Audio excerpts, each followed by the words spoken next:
जय हिंद, नमस्कार दोस्तों। आज हम शुरू करने वाले हैं और देखेंगे कि संस्कार क्या होता है और कितने उसके प्रकार होते हैं, कौन कौन से होते हैं उसको समझेंगे। तो चलिए सबसे पहले हेडिंग देखते हैं। देखिए सबसे पहले हेडिंग क्या है, संस्कार। क्या होता है संस्कार, इसको समझते हैं। देखिए संस्कार का मतलब क्या होता है, जन्म से लेकर मरने तक जो जो अच्छे काम किए जाते हैं वो सब संस्कार कहलाते हैं। मतलब समझिए, जन्म से मौत के बीच में जो जो अच्छे काम किए उसी को संस्कार कहा जाता है। देखिए टाइप ऑफ संस्कार, जो संस्कार है वो कितने टाइप का होता है, उस 16 प्रकार के, मतलब 16 प्रकार के संस्कार होते हैं। तो चलिए समझते हैं एक एक को कि कौन कौन सा संस्कार होता है। देखिए सबसे पहला होता है गर्भाधान संस्कार। क्या होता है गर्भाधान संस्कार, इसको समझते हैं। जब पति पत्नी एक बच्चा पैदा करने की योजना बनाते हैं या सोचते हैं उसको बोला जाता है गर्भाधान संस्कार। मतलब पति पत्नी आपस में मिलकर एक बच्चा पैदा करने की योजना बनाते हैं। मतलब आसान भाषा में समझिए कि हमारे घर में एक सुशील और अच्छा बच्चा जन्मे। पहला संस्कार हो गया जिसका नाम था गर्भाधान, मतलब बच्चा पैदा करने की योजना। दूसरा है पुंसवन संस्कार। पुंसवन संस्कार क्या होता है, इसको समझते हैं। देखिए जब औरत की पेट में, पेट का मतलब यहाँ यूटेरस से है, पेट का मतलब पेट मत समझिएगा, यहाँ पेट का मतलब है यूटेरस, गर्भाशय से है, बच्चा पलने लगता है। जब औरत के पेट में बच्चा पलने लगता है या 3-4 महीने का हो जाता है तो उसी को बोला जाता है पुंसवन संस्कार।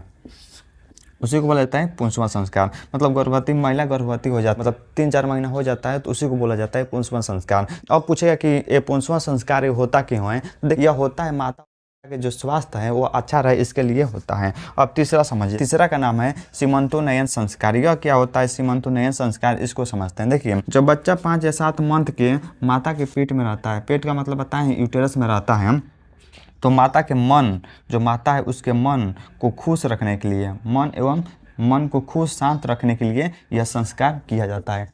से महिला है उसको खुश रखने के लिए, उसके मन और विचार को शांत रखने के लिए, खुश रखने के लिए यह सीमंतोन्नयन संस्कार किया जाता है। तो चलिए अब आगे समझते हैं कि और कौन कौन सा संस्कार होता है, उसको समझते हैं। तो चलिए अब आगे समझते हैं चौथा नंबर की जात कर्म संस्कार क्या होता है, इसको समझते हैं। देखिए सबसे पहले हेडिंग देख लीजिए, चौथा है जात कर्म संस्कार क्या होता है, इसको समझते हैं। जैसे ही बच्चा जन्म लेता है वैसे ही उसके कान में, मान लीजिए आप जिस भगवान को मानते हैं उस भगवान का नाम पहली बार उसके कान में बोला जाता है, इसको बोलते हैं जात कर्म संस्कार। अब पांचवा समझिए, पांचवा है नामकरण संस्कार। जब बच्चा 10 या 12 दिन का हो जाता है, मतलब उसका जन्म हो गया, और 10 से 12 दिन हो गया मतलब उसका जन्म हो गए, तो उसका नाम रखा जाता है। तो पहली बार उसका नाम रखा जाता है कि उसका क्या नाम रहेगा, पहली बार रखा जाता है। उसके बाद समझिए निष्क्रमण संस्कार क्या होता है, मतलब समझिए जब बच्चा 4-5 महीनों का हो जाता है तो पहली बार उसे सूरज की रोशनी में ले जाया जाता है। पहली बार उसे सूरज की रोशनी में ले जाया जाता है या धूप उसे पहली बार दिखाया जाता है,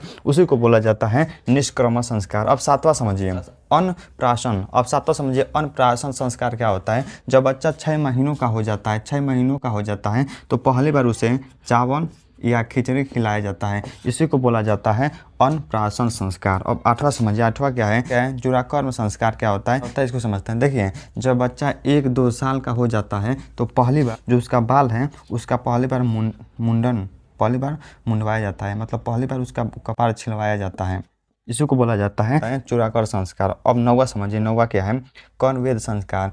कर्णवेद संस्कार का मतलब समझिए, ये जब बच्चा 3 से 5 सालों का हो जाता है तो पहली बार उसका कान छिदवाया जाता था, मतलब पहली बार उसे कान छिदवाया जाता था जब बच्चा 3 से 5 सालों के बीच का हो जाता था। तो चलिए अब इसके आगे समझते हैं। तो चलिए अब आगे समझते हैं। 10वां नंबर देखते हैं विद्यारंभ संस्कार क्या होता है, इसको समझते हैं। देखिए 10 नंबर होता है विद्यारंभ संस्कार। जब बच्चा पहली बार पढ़ाई शुरू करता है, जैसे ही बच्चा जब पहली बार पढ़ाई शुरू करेगा तो उसे या और आपका जो भी मन हो, आपको जो मतलब शब्द अच्छा लगता हो, आप जिस धर्म को मानते हो, जो मतलब वाक्य अच्छा लगता है, आप पहली बार उसे बुलवाते हैं, मतलब पहली बार बुलवाते हैं जब बच्चा पहली बार पढ़ाई शुरू करता है। उसके बाद समझिए उपनयन संस्कार क्या होता है। उपनयन, जब बच्चा बड़ा हो जाता है पढ़ाई के लायक तो जनेऊ पहनाया जाता है, जनेऊ पहनाया जाता है। जैसे ही बच्चा बड़ा हो जाएगा तो उसे जनेऊ पहनाया जाएगा, पढ़ाई के लायक हो जाएगा, जनेऊ पहनाया जाएगा। अब चलिए समझते हैं वेदारंभ संस्कार क्या होता है। देखिए वेदारंभ संस्कार, जब बच्चा वेद पढ़ने लगता है या कोई भी धार्मिक ग्रंथ पढ़ने लगता है तो उसी को कहा जाता है वेदारंभ संस्कार।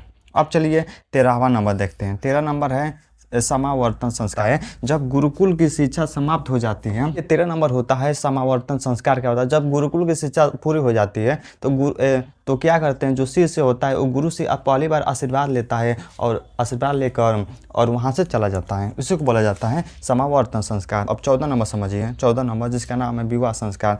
जब लड़का लड़की शादी करते हैं उसी को बोला जाता है विवाह संस्कार के नाम से जाना जाता है।